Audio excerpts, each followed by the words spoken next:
राधिका बरसाने वारी की जय। गीता पाठ अध्याय 4 ज्ञान कर्म संन्यास योग। भगवान श्री कृष्ण ने अर्जुन को सांख्य योग, आत्मा और शरीर का भेद बताकर ज्ञान योग से कर्म योग का ज्ञान दिया। भगवान श्री कृष्ण अर्जुन को ज्ञान योग से निष्काम कर्म योग कैसे किया जाए यह बताया। अब आगे श्री कृष्ण बोले, हे अर्जुन, मैंने यह अविनाशी अमर योग कल्प के आदि में सूर्य को कहा था। सूर्य ने अपने पुत्र मनु से कहा और मनु ने अपने पुत्र इक्ष्वाकु से कहा। इस प्रकार परंपरा के अनुसार यह योग राज ऋषियों ने जाना, लेकिन बहुत काल से यह पृथ्वी लोक से लुप्त हो गया, क्योंकि ज्ञान बांटने से बढ़ता है और जिज्ञासा इच्छा से फलता फूलता है। बीच के काल में मनुष्य में ज्ञान की इच्छा लुप्त सी हो गई। मनुष्यों में जब ज्ञान पाने की इच्छा ना होगी तब तक वह ज्ञान नहीं पा सकेगा। यह पुरातन और गहरा रहस्य है। तू मेरा भक्त है और प्रिय सखा है, इसलिए यह योग मैंने तुझे बताया है। गीता के ज्ञान को रहस्य इसलिए कहा गया क्योंकि ज्ञान को सम्मान चाहिए होता है। जिस मनुष्य के मन में ज्ञान के प्रति सम्मान हो, ज्ञान उसे ही देना चाहिए।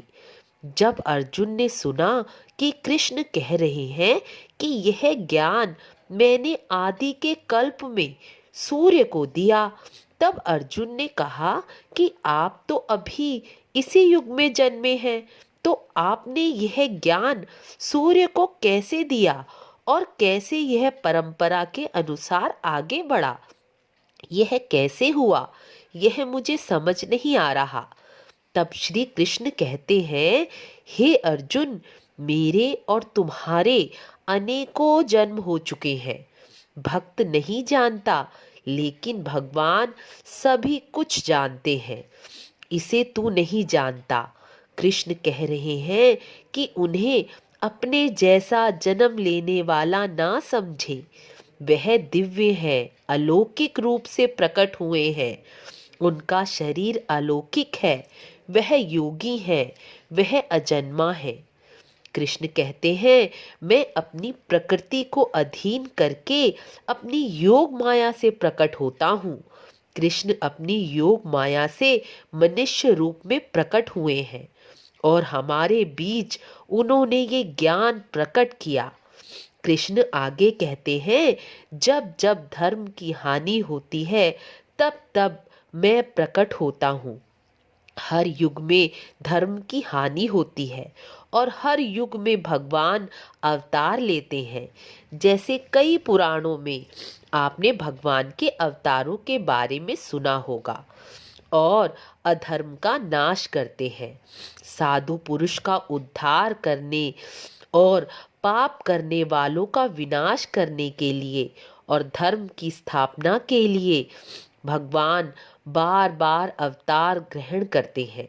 कृष्ण कहते हैं, वह अजन्मा है, उनका जन्म नहीं हुआ, वह अलौकिक रूप से प्रकट होते हैं।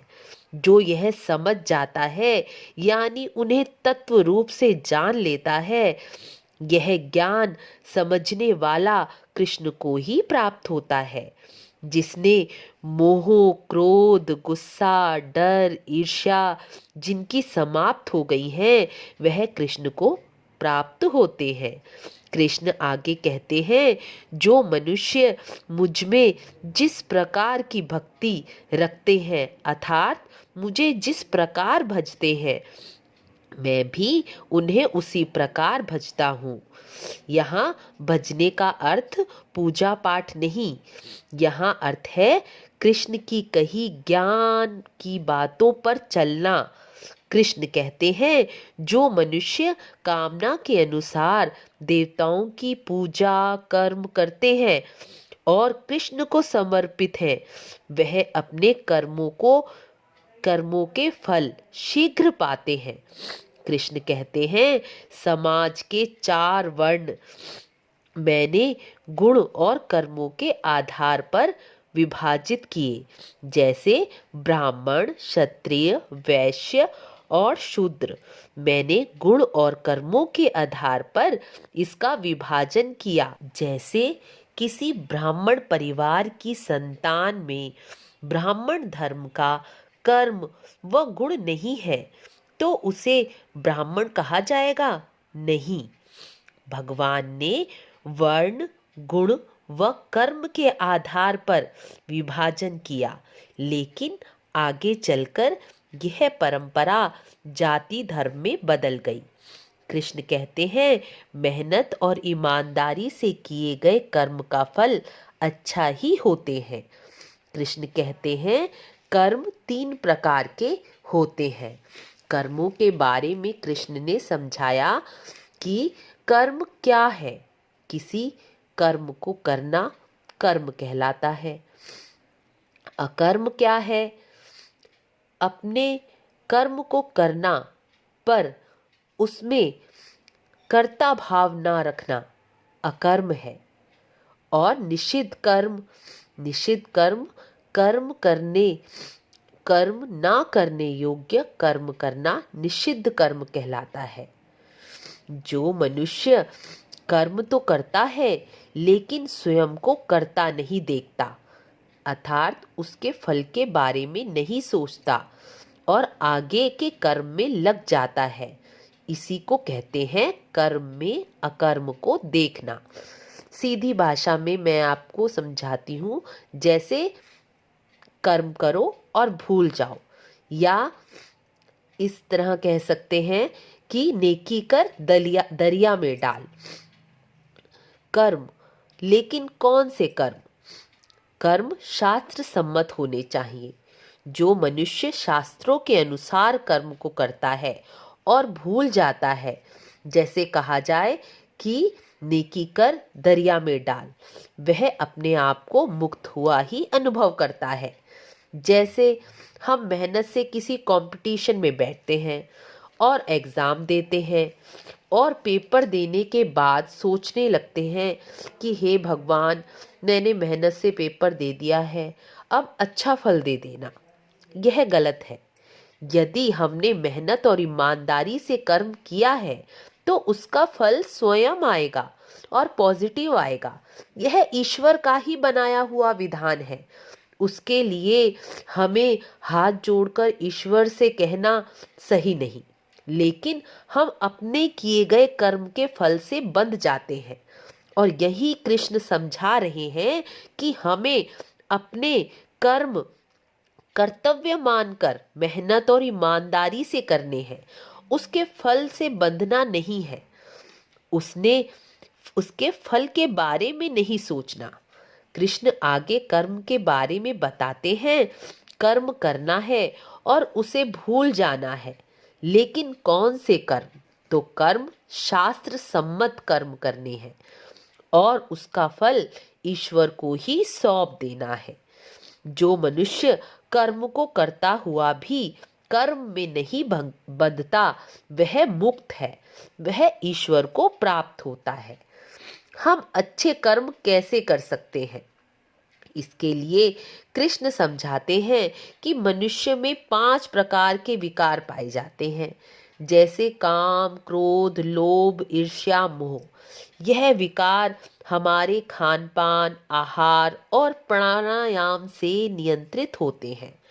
और जब हमारे यह 5 विकार नियंत्रित होंगे, यानी इनसे जुड़ी हमारी इंद्रियां भी नियंत्रित हो जाएंगी, तब हमारे कर्म भी नियंत्रित और अच्छे हो जाएंगे। जैसे योगी जन प्राणायाम और अपने आहार से अपनी इंद्रियों को वश में करके अच्छे कर्म करते हैं।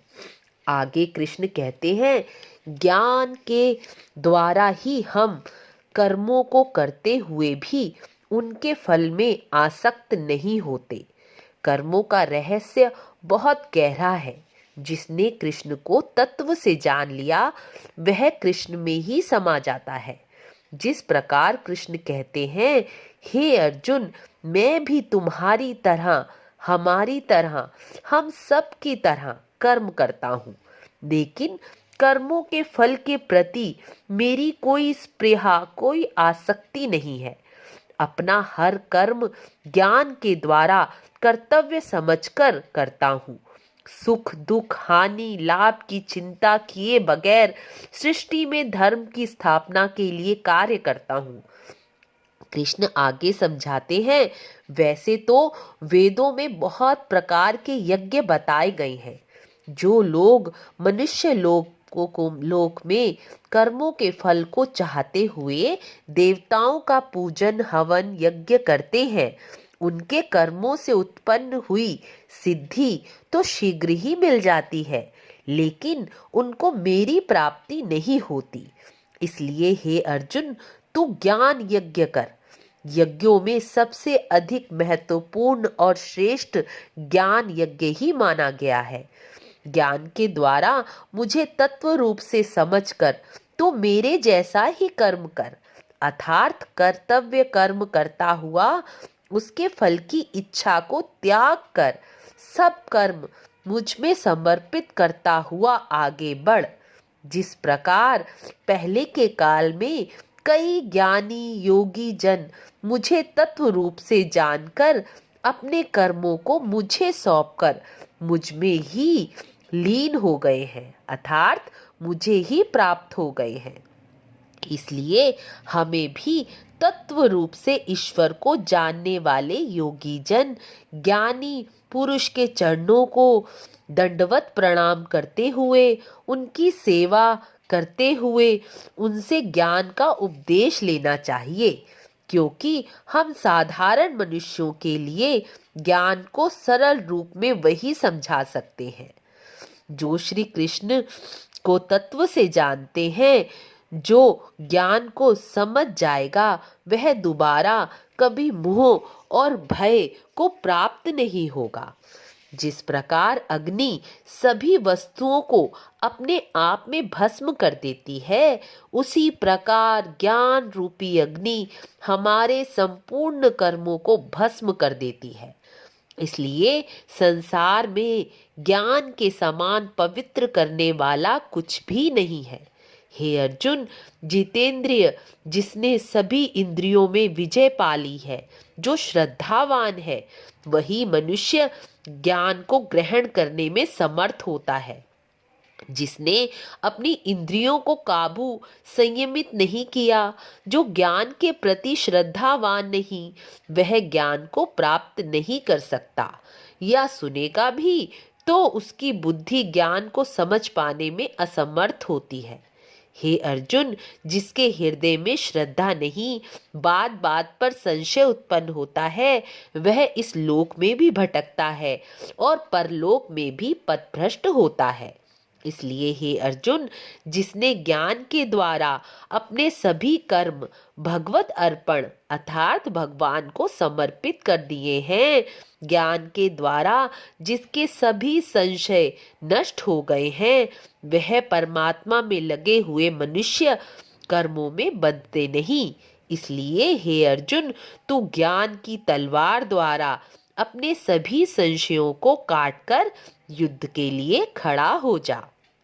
इस प्रकार गीता का चौथा अध्याय पूर्ण हुआ। गीता के चौथे अध्याय का महात्म्य भी अवश्य सुने और गीता पाठ का पूरा फल प्राप्त करें।